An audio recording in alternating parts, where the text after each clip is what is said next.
मित्रों, आपका बहुत बहुत स्वागत है हमारे चैनल पर। हम आपके समक्ष लेकर आए हैं चातुर्मास महात्म्य अध्याय 3/10। इस अध्याय में आप जानेंगे कि चातुर्मास में विशेष तप और भगवान की षोडशोपचार पूजा का क्रम। तो देरी ना करते हुए आइए जानते हैं चातुर्मास में विशेष तप और भगवान की षोडशोपचार पूजा का क्रम। ब्रह्मा जी कहते हैं कि षोडशोपचार से सदैव भगवान विष्णु की पूजा करना तप है और भगवान के शयन करने पर वही महातप कहा गया है। इसी प्रकार सदा पंचयज्ञों का अनुष्ठान भी तप है, परंतु चातुर्मास में श्री हरि को निवेदन करने पर वही महातप हो जाता है। ऋतुकाल में स्त्री के साथ संबंध करना गृहस्थ के लिए सदा ही तप माना गया है, किंतु वही चातुर्मास में श्री हरि की प्रीति के लिए किया जाए तो महातप है। सदा सत्य बोलना तप है।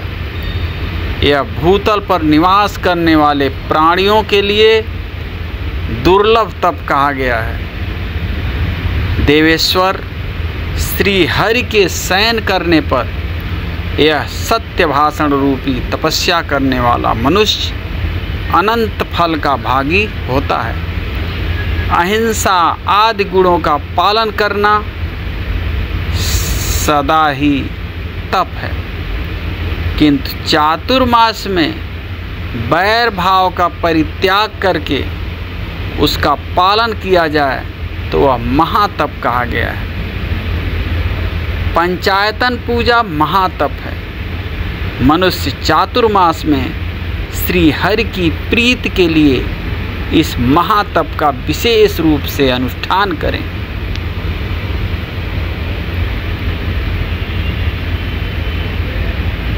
सभी पर्वों के अवसर पर सदा दान देना चाहिए, यह तप है, परंतु चातुर्मास में विशेष रूप से उसका पालन करने पर वह दान अनंत होता है।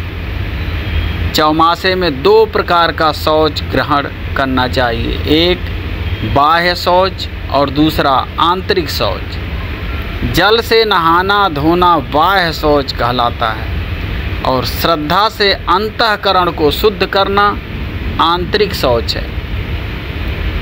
इंद्रियों का निग्रह करना चाहिए, यह तपस्या का उत्तम लक्षण है, किंतु चातुर्मास में इंद्रियों की चंचलता दूर हो तो वह महातप कहा गया है। इंद्रिय रूपी घोड़ों को काबू में रखकर मनुष्य सदा सुख पाता है। वे इंद्रिय रूपी अश्व जब कुमार्ग से चलने लगते हैं तब जीव को नरक में गिराते हैं। यह काम महान शत्रु है, इस एक को ही दृढ़तापूर्वक जीतें। जिन महात्माओं ने काम को जीत लिया है उन्होंने संपूर्ण जगत पर विजय पा ली है। काम और संकल्प पर विजय पा लेना ही तपस्या का मूल है। वही सबसे उत्तम ज्ञान है जिसके द्वारा काम को जीत लिया जाए। लोभ सदा त्याग देने योग्य है, क्योंकि लोभ में पाप की स्थिति है। लोभ को जीत लेना ही तप है। चातुर्मास में इसका विशेष महत्व है। मोह का अर्थ है अविवेक, वह सदा त्याग देने योग्य है। जो मोह से रहित है वही ज्ञानी है। मनुष्यों के शरीर में रहने वाला मद ही महान शत्रु है। यों तो सदा ही, किंतु चातुर्मास में विशेष रूप से उसका निग्रह करना चाहिए। मान बड़ा भयंकर शत्रु है, वह सब प्राणियों के भीतर निवास करता है। उसे क्षमा द्वारा जीतना चाहिए। चातुर्मास में उसे जीतना अधिक गुणकारी होता है। मात्सर्य ईर्ष्या भी महान पातक का कारण है। अतः विद्वान पुरुष चातुर्मास में उसको जीतें। जिसने उसे जीत लिया उसने तीनों लोक जीत लिए। अहंकार के वशीभूत हुए अजितेंद्रिय मुनि धर्म मार्ग को छोड़कर कुमार्ग के कर्म करने लगते हैं। अतः अहंकार का परित्याग करके मनुष्य सदैव सुख पाता है। विशेषतः चातुर्मास में अहंकार के त्याग का महान फल है। यह तपस्या का मूल है। और जो मनुष्य विष्णु के शयन काल में प्रतिदिन एक समय भोजन करता है उसे द्वादशाह यज्ञ का फल मिलता है। जो मनुष्य चातुर्मास में प्रतिमाह नित्य चांद्रायण व्रत करता है उसके पूर्ण का वर्णन नहीं किया जा सकता। जो भगवान विष्णु के शयन काल में कृच्छ व्रत का सेवन करता है वह पाप राशि का नाश करके बैकुंठ में भगवान का पार्षद होता है। और जो चातुर्मास में केवल दूध पीकर रहता है उसके सहस्रों पाप तत्काल विलीन हो जाते हैं। यदि धीर पुरुष चौमासे में नित्य परिमित अन्न का भोजन करता है तो वह सब पातकों का नाश करके बैकुंठ धाम पाता है। चौमासे में एक अन्न भोजन करने वाला मनुष्य रोगी नहीं होता। जो छार लवण का सेवन करने वाला नहीं है उसमें पाप का अभाव हो जाता है।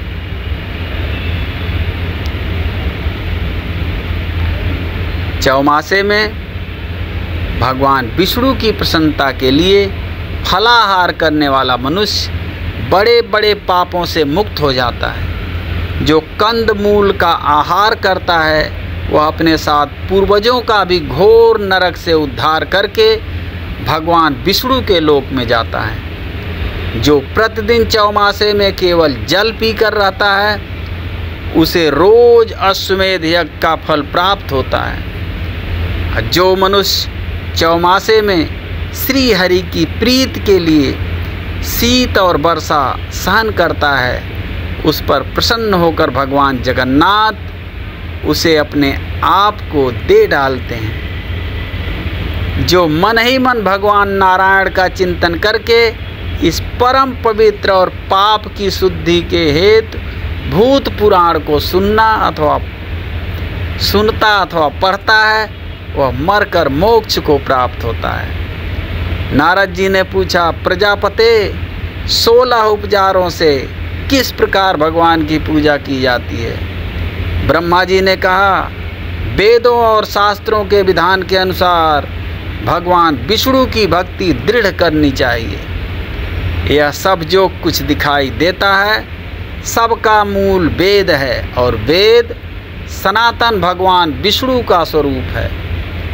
वेदों के आधार हैं ब्राह्मण तथा ब्राह्मणों के देवता अग्नि हैं। अग्नि में आहुति डालने वाला ब्राह्मण यज्ञ में सदा भगवान श्री हरि का यजन करता हुआ तथा श्री विष्णु की पूजा में निरंतर संलग्न रहता हुआ संपूर्ण जगत को धारण करता है। भगवान नारायण का स्मरण और ध्यान क्लेश दुख आदि का नाश करने वाला है। चातुर्मास में भगवान श्री हरि जल में विशेष रूप से व्याप्त रहते हैं। जल से अन्न पैदा होता है जिससे जगत की तृप्ति होती है। वह अन्न भगवान विष्णु के शरीर के अंश से उत्पन्न होता है। अन्न को ब्रह्म कहते हैं। वह अन्न आवाहन पूर्वक भगवान विष्णु को समर्पण करके मनुष्य पूर्व जन्म वृद्धता और क्लेश के संस्कारों द्वारा तिरस्कृत नहीं होता। सहस्र शीर्षा पुरुष इत्यादि जो 16 ऋचाओं वाला यजुर्वेद का महासूक्त है वह सर्वोत्कृष्ट नारायणमय है। उसके पाठ मात्र से भी ब्रह्म हत्या दूर हो जाती है। ब्राह्मण को उचित है कि वह पहले स्मृतियों में बताई हुई विधि के अनुसार अपने शरीर में उक्त 16 सूक्तों का न्यास करें।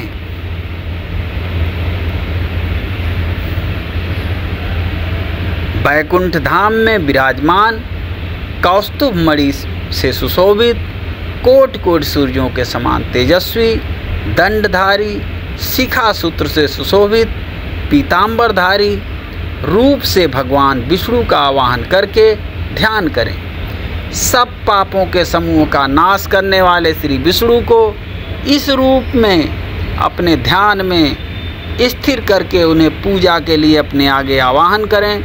पुरुष सूक्त की प्रथम ऋचा सहस्र शीर्षा पुरुष इत्यादि मंत्र के आदि में ओमकार जोड़कर उसका उच्चारण करें और उसी के अनुसार भगवान का आवाहन करें। इसी प्रकार दूसरी ऋचा पुरुष एवेदम इत्यादि से पार्षदों सहित श्री हरि को आसन समर्पित करें। वे सभी आसन सुवर्णमय हैं, ऐसा मन ही मन चिंतन करें। भक्ति योग से चिंतन करने पर वह परिपूर्ण होता है। फिर तीसरी ऋचा से पाद्य समर्पण करें और उसमें गंगा का स्मरण करें। उसके बाद सरिताओं तथा सातों समुद्रों के जल से जगदीश भगवान विष्णु को अर्घ दें। सरिताओं और सागरों का चिंतन मात्र करना चाहिए। चौथी ऋचा से अर्घ दान करना उचित है। इसके बाद श्री हरि को अमृत से आचमन कराएं। 3 आचमन से ब्राह्मण की शुद्धि बताई गई है। आचमन का जल स्वच्छ एवं फेन और बुदबुद से रहित होना चाहिए। ब्राह्मण इतने जल से आचमन करें कि वह उसके हृदय तक पहुंच जाए। क्षत्रिय कंठ तक जाने लायक जल से आचमन करें और वैश्य तालु तक पहुंचने लायक जल से आचमन करें। स्त्री और शूद्र एक बार जल का स्पर्श मात्र करने से शुद्ध हो जाते हैं। 5वीं ऋचा के द्वारा भक्ति युक्त चित्त से आचमन करना चाहिए। भगवान ऋषिकेश भक्ति से ग्रहण करने योग्य हैं। भक्ति से वे अपने आप को समर्पित कर देते हैं। तत्पश्चात सुगंधित पदार्थों द्वारा सुवासित और सभी औषधियों से युक्त सुवर्णमय कलशों में रखे हुए जल से भगवान को स्नान करावें। श्रद्धा पूर्वक मन में भावना द्वारा लाए हुए तीर्थ जल से स्नान कराना चाहिए।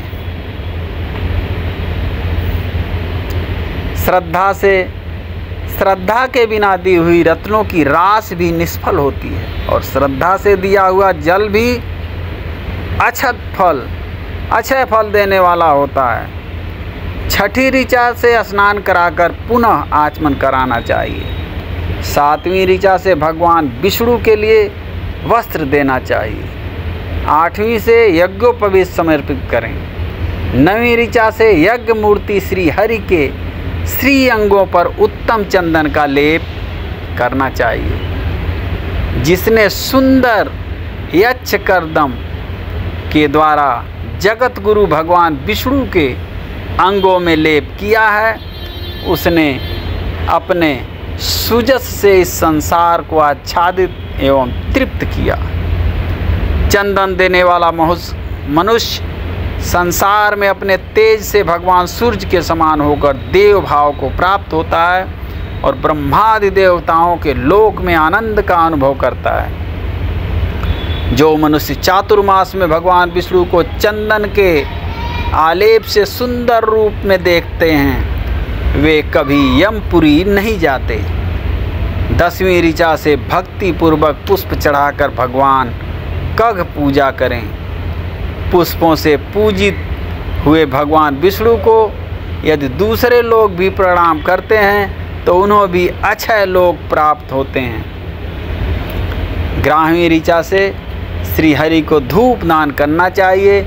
उत्तम गंध से युक्त दिव्य वनस्पति का रस तथा अतिशय सुगंधित यह धूप संपूर्ण देवताओं को सूंघने योग्य है। भगवान आप इसे ग्रहण करें। इस मंत्र का उच्चारण करके भगवान को अगर का धूप निवेदन करें। चातुर्मास में इसका महान फल है। कपूर, चंदन दल, मिश्री, मधु और जटामासी से युक्त धूप श्री हरि के शयन काल में निवेदन करना चाहिए। देवता सूंघने से ही प्रसन्न होते हैं, अतः धूप उनकी घ्राणेंद्रिय को तृप्त करने का शुभ साधन है। मुक्ति की इच्छा रखने वाले पुरुषों को 12वीं ऋचा से दीप दान करना चाहिए। जो चातुर्मास में भगवान विष्णु के आगे दीप दान करता है, उसकी पाप राशि पल भर में जलकर भस्म हो जाती है। दीपदान के अनंतर मोक्ष पद में स्थित भक्ति युक्त पुरुषों को 13वीं ऋचा के द्वारा भगवान को अन्नमय नैवेद्य निवेदन करना चाहिए। अन्नदान के अनंतर भगवान को पुनः आचमन कराना चाहिए।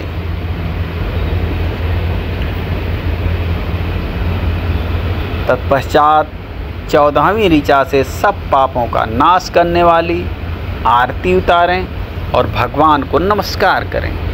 15वीं ऋचा के द्वारा ब्राह्मणों के साथ भगवान के चारों ओर घूमकर परिक्रमा करनी चाहिए। 4 बार परिक्रमा करने से चराचर प्राणियों सहित संपूर्ण जगत की परिक्रमा तथा भगवत संबंधी तीर्थों की यात्रा संपन्न हो जाती है। तदनंतर 16वीं ऋचा द्वारा भगवान विष्णु के साथ अपनी एकता का चिंतन करें। मैं ही सदा विष्णु हूँ, इस प्रकार अपने मन में भावना करने वाला ब्राह्मण जीवन मुक्त हो जाता है। चौमासे में ब्राह्मण को विशेष रूप से योग युक्त होना चाहिए। इस प्रकार यहाँ मोक्ष मार्ग प्रदान करने वाले भगवान विष्णु की भक्ति बताई गई है। तो मित्रों, इस श्री स्कंद पुराण से ये लिया गया है। ये आपको कैसा लगा? चातुर्मास महात्म अध्याय 3 पूर्ण हुआ। ये जो भी जानकारी आपको कितनी अच्छी लगी कमेंट बॉक्स में अवश्य बताएं। फिर मिलते हैं अगली रोचक जानकारी के साथ। तब तक के लिए जय श्री हरि।